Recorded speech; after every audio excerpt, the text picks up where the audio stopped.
20세기에 처음으로 미국 사람으로 노벨 문학상을 받은 사람이 있습니다. 존 스타인백이라는 사람인데 이 사람의 소설 진주라는 소설이 있습니다. 자, 이 소설 내용이 이렇습니다. 이 소설 보면 바닷가에서 조개를 캐면서 사는 키노와 주아나라고 하는 인디안 부부가 있는데 어느 날 이들이 바다에 잠수를 해가지고 어마어마하게 큰 진주를 캐낸 겁니다. 인생의 로또를 맞은 거죠. 이제 이 부부들이 진주를 팔아가지고 도시로 나가 편히 살려고 여기저기 알아보고 있는데 가난한 인디언 부부가 엄청나게 큰 진주를 가지고 있다는 소문이 이제 동네에 나버린 겁니다. 소문이 나자마자 얼마 후에 한밤중에 이 진주를 빼앗으려는 나쁜 사람들의 공격을 당하게 됩니다. 그리고 남편인 이 키노는 진주를 지키기 위해서 야반 도주를 합니다. 그 과정에 자신의 아이가 죽습니다. 거기다가 자기들을 추격하는 추격자들을 죽이는 살인까지 하게 되죠. 그런 시간을 보내면서 사랑하던 아내와 관계조차 폭력적으로 변해버리는 겁니다. 자, 이 소설은 이걸 얘기합니다. 그렇게 선하던 남편 키노가 모든 사람을 의심하면서 어떻게 의심과 폭력의 세계 안으로 들어가는가를 미묘하고 섬세하게 우리에게 설명하고 있습니다. 자, 이 이야기에 압권이 있습니다. 키노가 이 생각을 한 거죠. 이 진주는 자기들에게 불행만 가져왔고 자기들은 감당할 수 없는 물건이라고 해가지고 도로 바다 한복판에 던져버립니다. 버리는 거죠. 자, 사랑하는 여러분, 생각해 봅시다. 원하는 것을 가졌는데 그러면 행복해야 되는데 도리어 파괴되고 엉망이 되어버린 경우를 경험해 본 적이 여러분들은 없습니까? 우리가 시간이 지나고 난 후에 후회하면서 하는 말이 있죠. 그때 내가 지혜의 분별력이 있었더라면, 이런 후회를 많이 하게 됩니다. 오늘 야고보서도 지혜에 대해서 관심이 굉장히 많이 있습니다. 구약의 잠언서처럼 신약에서 지혜를 구체적으로 말하고 있는 부분이 바로 오늘 야고보서의 이 부분입니다. 유대인들의 최고의 관심 중에 하나가 지혜죠. 야고보서 1장이 시작되면서 1장 5절에서 야고보는 이미 지혜에 대해서 이렇게 언급을 합니다. 시작. 누구든지 지혜가 부족하거든 모든 사람에게 후히 주시고 꾸짖지 아니하시는 하나님께 구하라. 그리하면 주시리라. 여러분들은 지혜를 구하시나요? 저는 구합니다. 저는 매일 하나님께 지혜를 달라고 기도합니다. 하나님께 구하면 꾸짖지 아니하시고 주시리라 약속하셨잖아요. 여러분 지혜 받으셔야 됩니다. 우리 인생의 싸움은 지혜의 싸움이죠. 솔로몬이 하나님께 1000번째 드린 이후에 하나님께 구한 게 뭡니까? 지혜였습니다. 지혜. 그걸 하나님께서 기뻐하셨어요. 보너스로 부도 주셨습니다. 지혜가 없으면 하지 않아도 될 고생을 하게 됩니다. 그러나 지혜가 있으면 많이 풍성해지고 아름다워집니다. 지혜가 있으면 살맛나게 살 수 있습니다. 돈이 좀 없어도 지혜가 있으면 멋진 삶을 살 수 있습니다. 그러나 모든 것을 다 가지고 있어도 지혜가 없으면 불행할 수밖에 없다는 것을 우리가 세상 한가운데서 보고 있잖아요.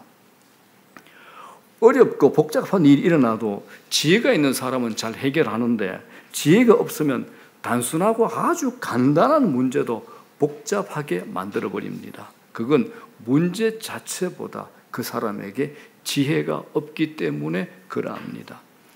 인생에 지혜가 있다면 오늘 우리 삶의 모든 문제를 풀어갈 수 있는 길이 열릴 겁니다. 자, 13절에서 야고보가 이렇게 질문합니다. 다 같이 시작.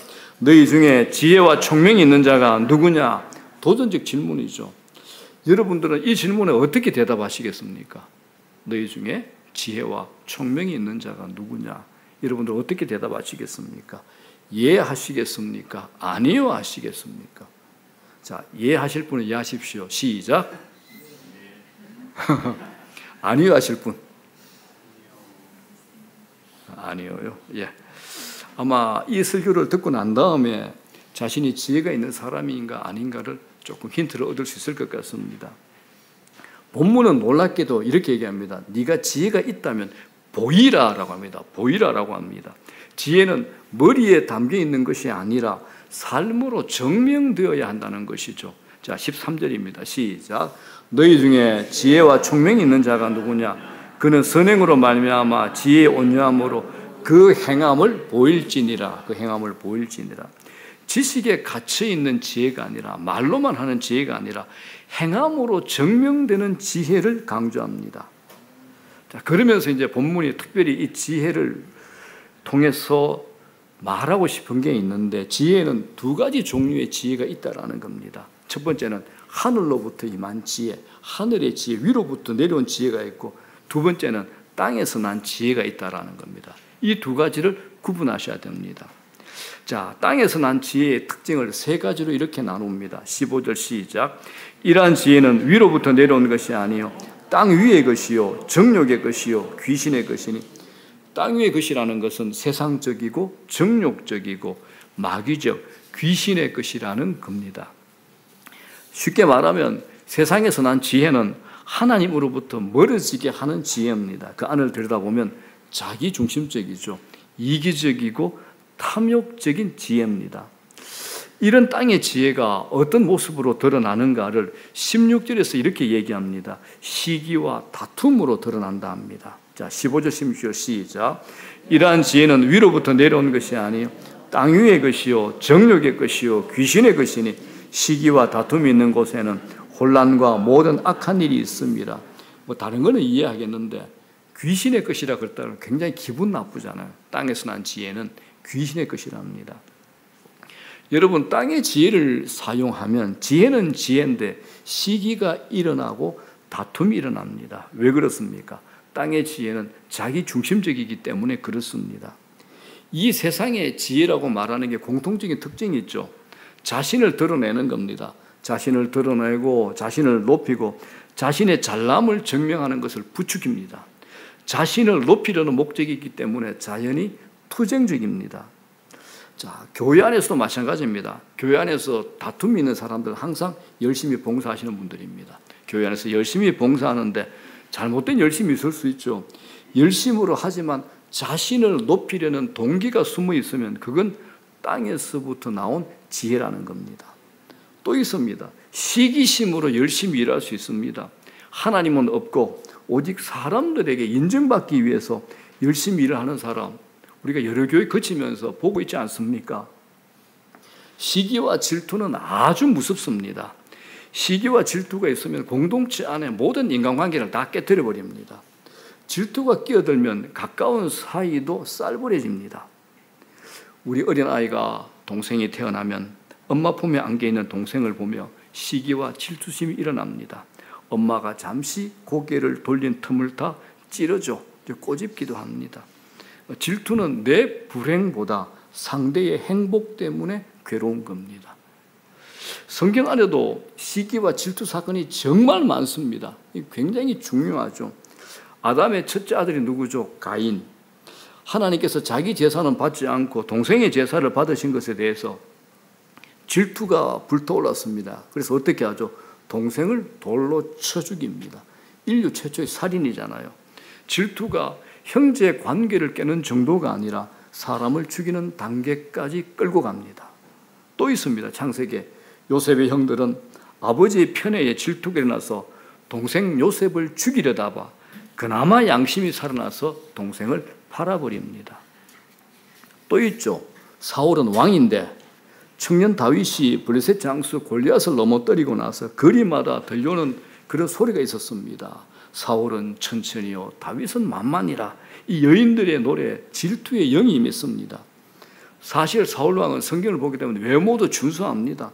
모든 것을 다 가진 왕입니다. 다윗과는 비교도 되지 않는데 백성들이 다윗을 높이니까 자기 질투로 견딜 수가 없어서 이성적 기능이 마비가 된 겁니다. 그러므로 여러분, 질투는 무서운 겁니다. 질투는 정말 무서운 겁니다. 질투는 언제나 자신이 주인공이 되고 싶어하는 집요함이 그 안에 있죠. 그리고 질투는 가까운 관계에서 일어납니다. 내가 전도해서 나보다 교회에 늦게 왔는데 그 사람이 장로가 됐다. 어떨 것 같아요?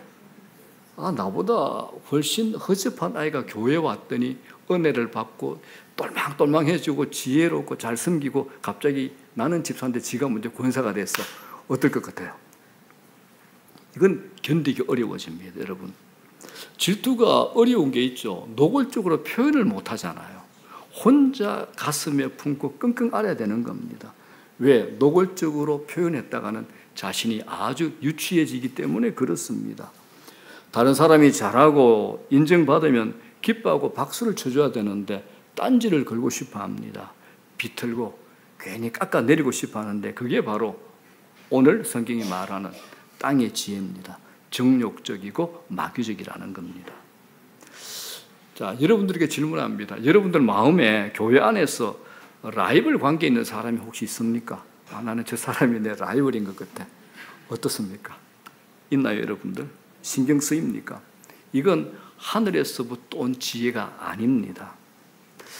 어떤 사람은 계속 옳은 소리를 합니다. 말을 하면 다 옳은 소리인데 듣기 싫은 소리 있죠? 없나요, 여러분들은? 있죠, 그죠? 참 솔직해서 감사합니다. 성경에 대해서도 다 맞는 얘기인데 들으면 그 사람만 얘기하면 괜히 거북스러워. 왜 그런 일이 일어날까요? 말을 하는 내용보다 말을 하는 방식에 문제가 있는 겁니다. 옳은 소리 하는데 분쟁을 일으키고 사람들의 마음을 흔들고 평화를 깨트린다면 그건 하늘의 소리, 하늘의 지혜가 될 수 없습니다. 옳은 소리는 넘쳐 흐르는데 왠지 거북하고 아름다운 모습을 찾을 수 없다면 그것은 땅에서 나온 지혜일 뿐이지 하늘에서 나온 지혜가 아니라는 겁니다. 여러분, 절대 옳은 소리가 세상을 바꾸지 않습니다. 우리는 맞다. 제 경험상 저희 교회에 이제 다툰 분들이 좀 있었습니다. 다투면 항상 저한테 와서 목사님 제가 틀렸습니까? 아니요, 틀린 거 없습니다. 또 다른 분이 와서 묻습니다. 목사님 제가 틀렸습니까? 아니요, 틀린 거 아무것도 없습니다. 단지 하나, 자기 옳음을 증명하려는 것밖에 없다는 거죠. 그건 땅에서 나온 지혜입니다. 땅에서 나온 지혜입니다, 여러분. 부모의 잔소리가 세상을 바꾼다면 이 세상은 아주 위대하고 아름답게 달라졌을 겁니다. 아이가 변화되는 것은 잔소리가 아니라는 겁니다. 중요한 것은 진리를 말하는 것도 중요하지만 그 진리를 어떤 방식으로 표현하느냐라는 겁니다. 내가 진리를 말하는데 사람을 죽이고 갈등을 심화시킨다면 그건 하늘로부터 온 지혜가 아니라는 겁니다. 오늘날 갈등이 많이 일어납니다. 교회 안에서도 분쟁이 많이 일어나고 있습니다. 여러분, 교회 안에는 절대 싸움이 일어나면 안 됩니다. 교회 안에서 싸움이 한번 일어나면 걷잡을 수가 없습니다. 이게 영적인 전쟁이기 때문에 그렇습니다. 온갖 것들, 온갖 사탄 마귀들이 이상한 것을 다 시비 걸고 안경 끼게 만들고 완전히 분리되게 만들죠. 교회에서는 절대 분쟁이 일어나지 않아야 됩니다. 교회 분쟁이 한번 일어나면 편이 갈라져서 그 사람이 예수를 믿는지 안 믿는지 알 수 없을 정도가 되는 겁니다. 교회 안에서 싸움이 벌어지면 승자는 없습니다. 모두가 다 흙탕물에 다 들어간 겁니다. 진리를 말하는데 그 안에는 진리보다 인간적인 감정과 파당에 의해서 줄서기 때문에 더 시끄럽습니다. 그런 모습을 하나님께서 기뻐하실까요? 기뻐하실 리가 없습니다. 다들 말은 교회를 위해서라고 합니다. 그런데 교회를 위해서 투쟁한다면 그건 교회를 깨트리는 거죠. 이것이 바로 세상의 지혜의 허점입니다. 우리가 진리를 말하는 것도 중요하지만 사랑 안에서 진리를 말씀하셔야 됩니다. 다 같이 시작. 우리가 진리를 말하는 것도 중요하지만 사랑 안에서 진리를 말해야 합니다. 그러므로 사랑이 없는 진리는 흉기가 될 수 있습니다. 아멘. 여러분, 사랑 안에서 말씀하셔야 됩니다. 사랑이 없는 진리는 흉기가 될 수 있습니다. 그리스도를 드러내는 것이 아니라 내 잘남을 드러내고 정당성을 변호하는 것이라면 그건 하늘의 지혜가 아닙니다. 땅의 지혜가 되는 겁니다. 여러분, 우리 모두가 하늘의 지혜를 가진 자가 되어야 되지 않겠습니까? 하늘의 지혜를 가진 아름다운 모습을 우리 모두가 유지해야 될 겁니다. 선을 주장하다가 악한 자와 같아지면 안 됩니다. 신자라면 어떤 경우에도 악은 모양이라도 버리고 악을 선으로 이기셔야 됩니다. 그래서 딴 사람이 가지고 있는 악을 내가 악으로 이기려면 그 사람보다 내가 더 악해져야 됩니다. 우리는 선으로 악을 이겨야 되는 겁니다. 악을 정죄하고 내치기만 하면 악을 이길 수가 없습니다. 악을 이겨내는 내면의 힘을 기르셔야 됩니다. 악을 이기려고 하면 선이 얼마나 아름다운 것인가를 보여줄 수 있어야 됩니다.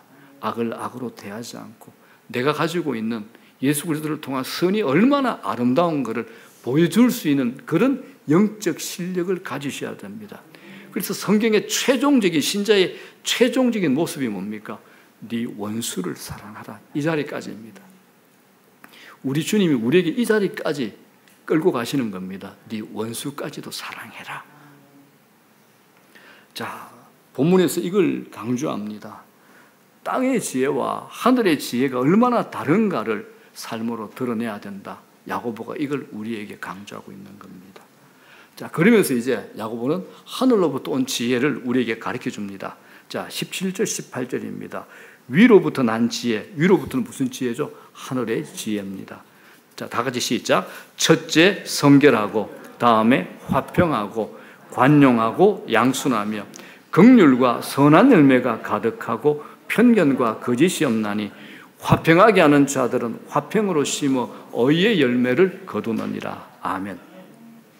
여기에서 강조하는 핵심 중 하나가 화평하게 하는 겁니다. 어떤 사람은 진리를 얘기하고 옳은 말을 하는데 화평을 깨트려요. 그건 하늘로부터 난 지혜 아닙니다. 진리를 말하고 정의를 말한다고 하는데 문제가 더 복잡해진다면 위로부터 난 지혜, 하늘로부터 온 지혜가 아니라는 겁니다. 위로부터 난 지혜는 반드시 화평과 관용과 양순을 드러냅니다. 여러분, 관용이라는 게 뭘까요? 품는 거잖아요. 품는 겁니다.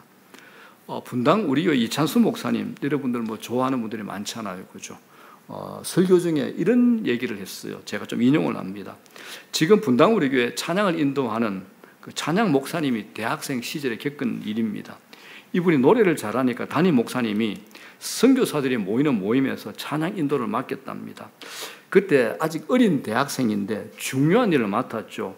그때 이제 우리 황은 집사님이 자주 불렀던 사막이 샘이 넘쳐 흐르리라.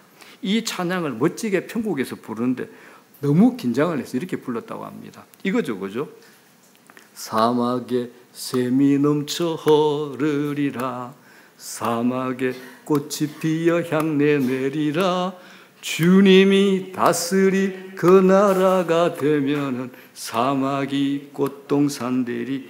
이게 원곡인데 이와 비슷한 곡조의 노래가 우리나라 유행가에 있어요. 다음 이렇습니다. 사막에 샘이 넘쳐 흐르리라. 사막에 꽃이 피어 향내 내리라. 그 누가 아무리 자기네 땅이라 우겨도 독도는 우리 땅. 이걸 불렀답니다. 이걸 불렀답니다. 뭐 지금 생각해도 웃음이 나는 실수인데 당시 찬양 사역자를 꿈을 꾸고 있던 그분 입장에서 얼마나 앞이 캄캄했겠습니까? 담임 목사 앞에서, 선교사들 앞에서. 그런데 그때 담임 목사님이 이런 치명적인 실수를 저지른 그분에게 야단을 치지 않고 오히려 이렇게 말씀하셨다고 합니다. 야, 네가 얼마나 큰 사람이 되려고 사고를 쳐도 이렇게 크게 치냐? 내가 보니 너는 하나님이 크게 쓰실 사람이다. 여러분, 얼마나 놀라운 관용이고 용납입니까? 그때 그렇게 치명적인 사고를 쳤던 그 목사님이 이런 고백을 했습니다. 이처럼 저는 누군가의 관용과 용납의 열매입니다. 누군가의 관용과 용납의 열매입니다. 여러분, 관용과 용납을 많이 받아본 사람이 용납을 잘하죠. 많이 합니다. 그래서 부모님들은 자식들에게 많이 속아주셔야 됩니다. 알고도 속아주는 겁니다. 우리는 지금도 하나님의 용납을 많이 받고 있잖아요. 그리고 하나님의 용납의 은혜를 받은 믿음의 사람들의 용납으로 오늘 여기까지 우리 모두가 이룬 겁니다. 물론 교회는 잘못을 지적할 수 있어야 됩니다. 그러나 그 이전에 용납의 사랑과 은혜가 흐르는 곳이어야 됩니다. 여러분, 이 문구 어떻습니까? 덜 논리적이면서 더 사랑하라. 어떤가요, 여러분? 덜 논리적이면서 더 사랑하라. 이찬수 목사님 방에 걸린 액자라고 합니다. 덜 논리적이면서 더 사랑하라. 기가 막히죠, 여러분. 그죠? 자, 성숙한 신앙이 뭘까요, 여러분? 얼마나 사람을 품을 수 있는가로 결정이 됩니다. 얼마나 품을 수 있는가. 깨는 쪽이 아니라 화평을 이루는 쪽이 하늘의 지혜를 선택하는 겁니다. 그래서 교회에서 일을 할 때 최고의 우선순위, 최상의 가치는 화평입니다. 지금은 돌아가신 한국에서 제일 존경을 받았던 옥하는 목사님께서 그 교회가 강남 사랑의 교회가 한참 부흥할 때는 매주일마다 수백 명이 왔답니다. 그래서 사람을 받지 않으려고 하는데도 매주일 수백 명씩 등록을 하는 거야. 그래서 옥 목사님이 주일 설교에 사도행전 강의를 하시면서 교인들에게 이렇게 질문을 던졌습니다. 사랑하는 여러분, 우리 교회가 매주일마다 수백 명이 와서 부흥이 되고 사람이 넘쳐나는데 이 부흥이 되고 사람이 넘쳐나오는 가운데 약간 혼란스럽고 삐그덕거리는 것이 맞습니까? 아니면 부흥은 되지 않지만 화평한 것이 맞습니까? 여러분들 생각은 어떠세요? 대답 잘 하셔야 됩니다. 여러분 생각이 어떠세요? 전자입니까? 후자입니까? 예? 후자입니까? 감사합니다. 어렵고 애매한 질문인데 옥 목사님의 대답은 화평이었습니다. 화평입니다. 화평이 삼위 하나님의 성품이죠. 교회의 존재 이유이기 때문에 그렇습니다. 일을 좀 늦게 하거나 천천히 해도 괜찮습니다. 교회 공동체를 깨트리면서까지 할 일은 교회 안에 없습니다. 어떤 사람은 너무 세게 강조하다가 이 관계를 다 깨트리죠. 그건 지혜로움이 아닙니다.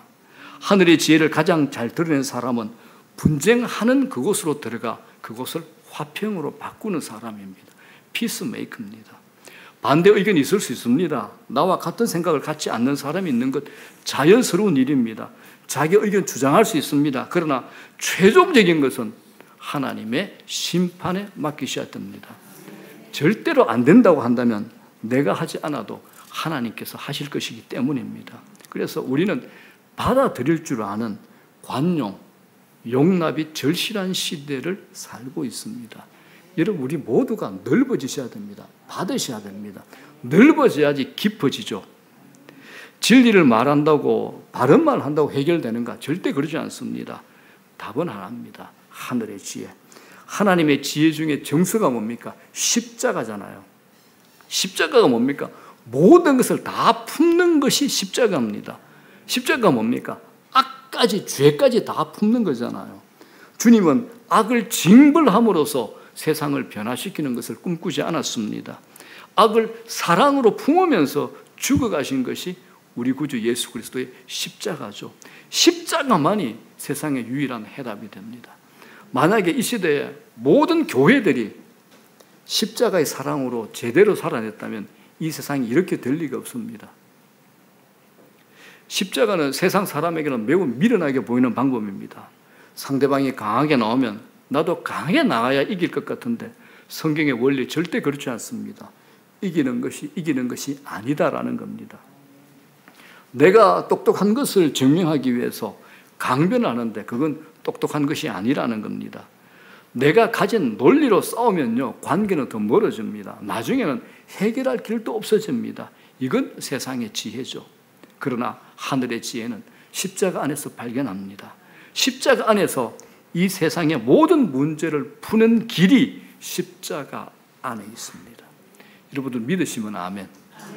아멘 하시는 분들은 십자가를 아시는 분입니다. 아멘 하시는 분은 십자가를 통과하신 분들입니다. 십자가입니다, 여러분들. 우리 모두 십자가를 실천하는 저와 여러분 되시기를 주의 이름으로 축원합니다. 하나님 속 좁으신 분 아닙니다. 십자가, 그 십자가의 아들을 매다신 하나님의 가슴은 한없이 넓고 넓습니다. 모든 자를 다 끌어안으시잖아요, 우리 하나님. 우리는 십자가에서 관용과 용납과 수용을 배우고 또 배우셔야 됩니다. 세상은 악이 번성합니다. 악인들이 날뛰지만 하나님은 또 기다리고 기다리시는 관용과 용납의 하나님이십니다. 마태복음 5장 9절에서 팔복으로 주님이 이렇게 말씀하셨습니다. 다 같이 시작. 화평하게 하는 자는 복이 있는 그들이 하나님의 아들이라 일컬음을 받을 것이며. 누가 하나님의 아들입니까? 누가 성도고 누가 신자입니까? 세상이 저들은 하나님의 아들이라고 일컫는 사람은 바로 어떤 사람입니까? 화평케 하는 자입니다. 피스메이커입니다. 화평케 하는 자입니다, 여러분들. 안타까운 것, 교회 안에서도 싸우는 일이 많이 일어납니다. 그건 하나님의 아들, 하나님의 백성의 모습은 아닙니다. 하나님의 자녀들은 화평을 만들어내는 자들입니다. 교회가 평화를 깨면서까지 할 수 있는 일은 아무것도 없습니다. 아무것도 없습니다. 안 해야 됩니다. 분열을 일으키고 싸움판이 되게 한다면 그건 사탄의 도구가 되어서 교회가 이용당하는 거죠. 본문에서 열매를 이야기합니다. 18절에 이렇게 얘기하죠. 화평으로 심어 의의 열매를 거두느니라. 뭘 심어야 되죠? 화평을 심으셔야 됩니다. 우리의 씨앗은 화평의 씨앗입니다. 의의 열매는 화평을 심어야 되는 겁니다. 무엇을 하시든지 여러분 화평으로 하셔야 됩니다. 자, 오늘날 그 어떤 시대보다 다들 똑똑합니다. 똑똑해졌습니다. 하지만 그 안에 평화가 없잖아요. 관용이 없습니다. 한 번 꼬이면 참 화해하기 어려운 세상을 우리가 살아가고 있습니다. 분열과 깨어짐의 열매를 매일 보고 있죠.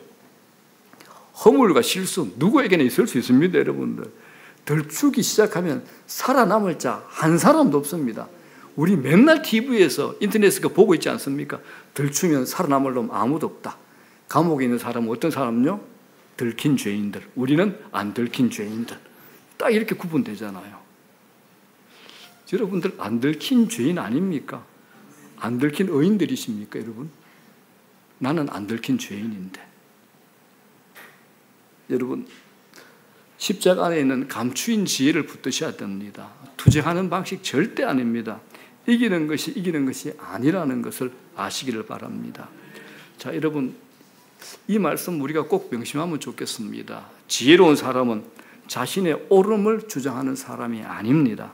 다른 사람의 약점을 품고 다른 사람을 세워주고 다른 사람을 인정해주기 위해서 나를 죽일 줄 아는 것이 십자가의 복음이고 이게 하늘의 지혜입니다. 나를 죽이는 겁니다. 나는 십자가 안에서 죽었습니다. 나는 십자가를 통과했습니다. 그래서 야고보가 뭐라 그럽니까? 그걸 행동해라. 네 머릿속에만 두지 말고 행동해라라고 가르칩니다. 그것이 네 삶의 방식이 되게 해라라고 우리에게 권면을 하죠. 자, 이제 말씀을 정리합니다. 야고보는 지혜와 총명이 있는 자가 누구냐라는 질문을 우리 모두에게 했습니다. 이 세상 가운데 평화를 만들어내는 것에 내가 가진 에너지, 지성, 지혜를 동원하는 삶을 살아간다면 그 사람은 지혜로운 사람입니다. 하늘의 지혜를 가진 사람입니다. 그러나 분쟁, 다툼, 질투, 시기가 가득한 삶을 살아간다면 이 땅의 지혜에 머무른 것입니다. 하늘의 지혜는 분쟁보다도 평화를 이룹니다. 우리 모두는 꼬인 관계를 풀어가는 자로 살아가고 샬롬을 누리고 어떤 관계든 내치는 관계가 아닌 품을 수 있는 관용의 삶을 살아간다는 것이 하늘의 지혜를 얻는 자의 삶이라는 것을 알고 살아가는 자들입니다. 우리 모두가 오늘 말씀하신 것처럼 하늘의 지혜를 구하시고 그 하늘의 지혜로 여러분의 삶의 모든 관계 안에 진정한 평화를 이루어가는 삶을 살아가는 여러분 모두가 되시기를 우리 구주 예수 그리스도 이름으로 축원합니다.